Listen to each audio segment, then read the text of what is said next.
Welcome back to Good Times with the Goodness. This is another video part of our sweet treat series. Today we're going to be making Rice Krispie treats and cereal bars using our freshly homemade marshmallows, like in the video above. Okay, let's get started. First we're going to melt down the butter and add the marshmallows. This particular step we're going to do for all three treats.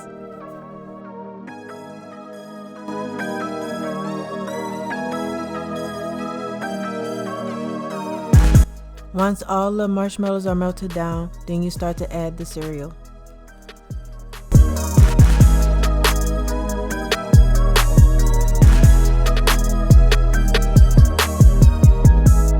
This time we do the same step, except we use Fruity Pebbles with a half a cup of honey roasted peanuts.